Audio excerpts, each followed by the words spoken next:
안녕하세요, 미스터 부입니다. 새해가 시작되고 나서 미국 지수는 대체로 하락하는 추세입니다. 큰 움직임은 아니지만 그간의 상승을 잠깐 쉬어가는 것인지 아니면 추세의 전환일지 새해부터 긴장하게 만드는 시장의 움직임이네요. 오늘은 제가 S&P 500을 추종하는 부에 장기 투자하면서 레버리지를 사용하지 않는 이유에 대해 얘기해 보려 합니다. 유튜브 영상이나 제가 가끔 커뮤니티에 쓰는 글에 레버리지 상품에 투자했으면 더 큰 수익을 얻었을 거다라는 댓글들이 가끔 보이더라고요. 사실 저는 21년에 나스닥 지수 추종인 QQQ의 2배 레버리지인 QLD에 투자한 경험이 있습니다. 이때는 부의 적립을 잠깐 멈췄었고요. QQQ를 매수하면서 부와 QQQ의 배당, 그리고 QQQ를 사고 남은 자투리 달러로 QLD를 매수했었는데요.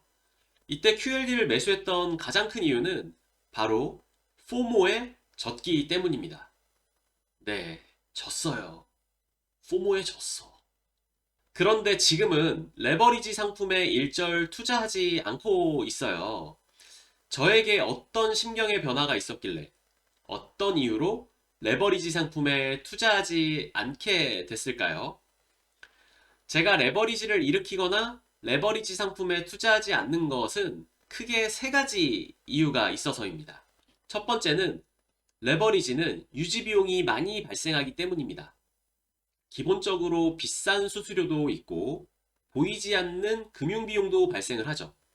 레버리지 상품에는 운용 수수료뿐 아니라 수합 이자가 발생하는데요. 그것도 매일매일 발생합니다. 시장이 횡보하는 구간에서 매일 발생하는 수합 비용 때문에 주가가 조금씩 내려간다고도 하죠.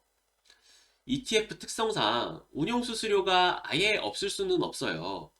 그렇지만 지수 추종 ETF에 비해서 레버리지 ETF의 운용 수수료와 수합 비용은 장기 투자를 하면 할수록 누적되는 비용 증가가 눈덩이처럼 불어나기 때문에 저에게는 적합한 투자가 아니라고 판단을 했습니다.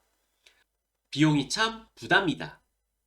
두 번째는 변동성이 너무 심해서입니다. 투자 원금과 수익이 늘어나면 늘어날수록 멘탈적으로 견디기 어려워질 것 같더라고요. 저는 코로나 쇼크와 양적 완화 상승기에 느낀 포모 때문에 21년부터 22년 초까지 부의 적립을 잠깐 멈추고 QQQ와 QLD를 적립했었는데요. 이때도 과감하게 QLD에 투자하진 못했고 부의 배당과 QQQ를 사고 남은 달러를 이용해서 대략 원금은 2,500만 원 정도 매수를 했었어요. 적립한 지 얼마 되지도 않은 QQQ와 QLD에서 수익이 발생하는 걸 보고 이것이 나스닥의 맛인가 하고 달콤함을 느끼기도 했죠. 하지만 22년 초부터 시작된 미국의 급발진 금리 인상 때문에 시장이 폭락했고, 이때 저는 나는 레버리지는 못할 사람이구나를 깨닫고 손실을 보기 전에 QQQ와 QLD를 모두 정리했습니다. 그리고 가장 마음이 편한 부를 다시 적립하기 시작했죠. 10억 이상의 투자부터는 1%만 움직여도 1,000만 원입니다. 레버리지는 하루 변동폭이 대체로 1% 이상, 크게는 5에서 10%까지도 움직이죠. 제 성향상 하루에 수천만 원의 변동성을 버티지 못할 것 같더라고요. 만약 나중에 20억, 30억, 50억이 되었을 때 과연 나는 견딜 수 있을까? 라고 상상을 해봤는데 상상만 해도 무서웠습니다. 솔직히 QQQ의 등락도 겁이 날 정도로 저는 심장이 약하거든요. 그런 저에게 QLD 그리고 TQQQ 같은 레버리지 상품의 장기 투자는 적합하지 않았던 거죠. 자잘한 움직임을 견디며 수익금과 수익률이 올라간다 하더라도 한 번의 폭락이 너무 치명적일 수도 있고요. 저는 마켓 타이밍을 맞추지 못하는 사람이라 패시브 투자를 하는 건데 만에 하나 코로나 폭락이나 22년 초 그리고 23년 초처럼 갑자기 지수가 폭락할 때 자칫 매도를 하지 못하면 복구가 힘들겠더라고요. 폭락해도 적립식으로 꾸준히 매수하면 회복이 빨라질 수 있다라고 말씀하시는데 그게 일정 수준 이상의 자산이 되면 말처럼 쉽지 않을 수도 있습니다. 예를 들어 내가 10억에서 50% 내려갔다고 하면 5억이나 자산이 내려간 거잖아요.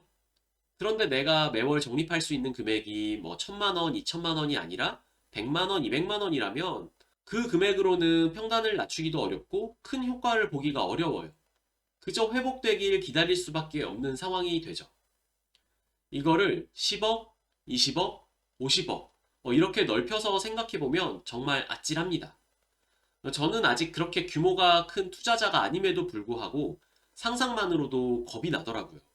세 번째는 어차피 일정한 부를 이루고 노후를 안락하게 보낼 거다라는 믿음이 있습니다. 시간이 조금 차이가 날 뿐이겠죠.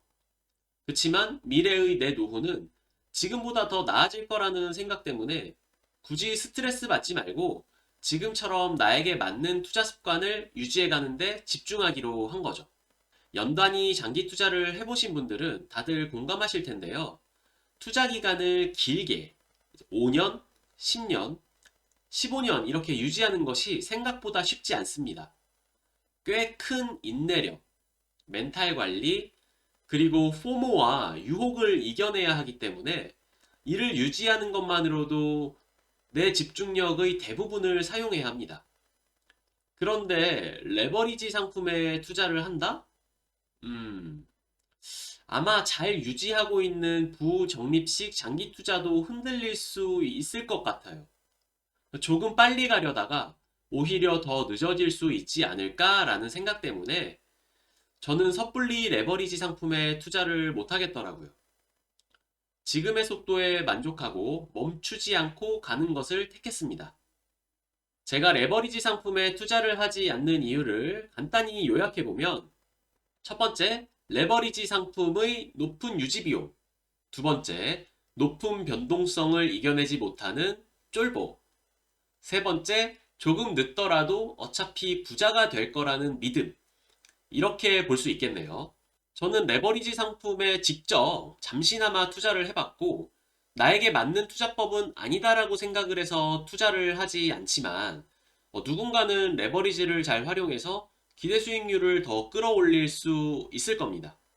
다만, 그럴 능력이 있으시다 하시더라도, 조금은 안전하게 포트폴리오의 일부만 레버리지 상품에 투자하시는 게 어떨까요?